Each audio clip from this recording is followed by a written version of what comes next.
Bonjour. C'est à titre de député, de porte-parole de l'opposition officielle en matière d'environnement, mais aussi de citoyen éco-responsable, que je m'adresse à vous en cette 5e édition du Défi Climat.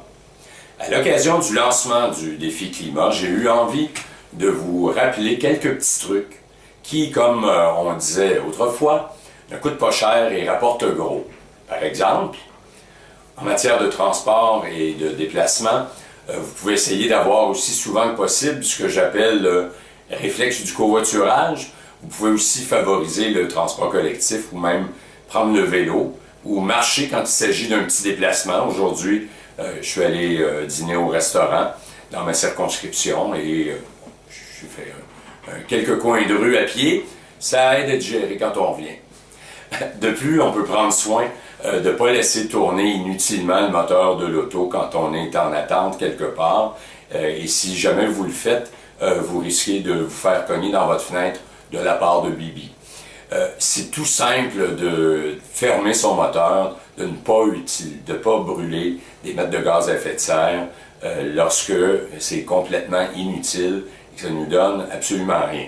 Et évidemment, si on change de voiture, on privilégie un modèle à faible consommation d'essence.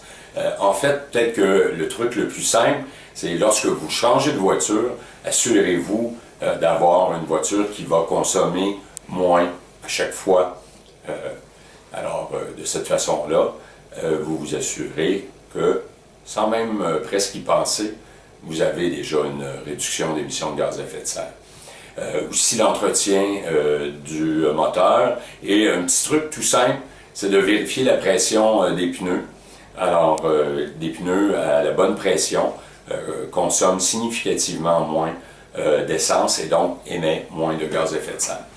En matière d'habitation, vous savez, au Québec, on se chauffe essentiellement avec l'hydroélectricité qui émet assez peu d'émissions de gaz à effet de serre, mais en réduisant votre consommation d'électricité, vous allez quand même réduire le moment ou retarder le moment et espérons-le, peut-être éviter le moment où on aura à construire d'autres barrages hydroélectriques et donc à inonder d'autres terrains, à causer d'autres émissions de gaz à effet de serre. Alors, quelques minutes sous la douche ou le bain, et il y a même un petit, je me souviens d'un petit autocollant que j'avais quand j'étais jeune, je trouvais très très rigolo. C'était que qui suggérait cet autocollant que pour économiser l'eau, c'était bien de prendre son bain à deux. On peut être écolo tout en étant propre et convivial. Pour ce qui est des matières résiduelles et de l'alimentation, je pense que tout le monde fait déjà pas mal un effort afin de déposer les matières recyclables dans le bac vert. Mais si vous ne le faites pas déjà, c'est le temps de prendre cette bonne habitude. Et si vous êtes, parmi les plus audacieux ou si vous avez la chance de pouvoir avoir une collecte de résidus bruns, donc de matière compostable, le compost, c'est une bonne façon d'éviter des émissions de méthane et donc un gaz à effet de serre qui est environ 23 fois plus virulent, si vous voulez, en termes d'impact sur le réchauffement que le CO2. Et vous pouvez naturellement, et vous devriez toujours éviter les produits suremballés et préférer la version en vrac. Et parlez-en à votre marchand pour vous assurer que ces produits-là soient disponibles. Donc, l'eau du robinet plutôt que les bouteilles d'eau. Vous voyez, chaque municipalité la plupart du temps, au Québec, on a une excellente qualité d'eau potable du robinet. Alors, des méthodes et des gestes tout simples et efficaces. Alors, en cette période de défi climat, je veux vous mettre moi aussi au défi.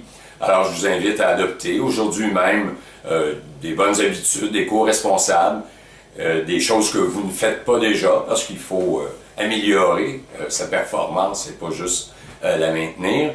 Et il faut simplement 21 jours pour acquérir une bonne habitude, d'après les statistiques.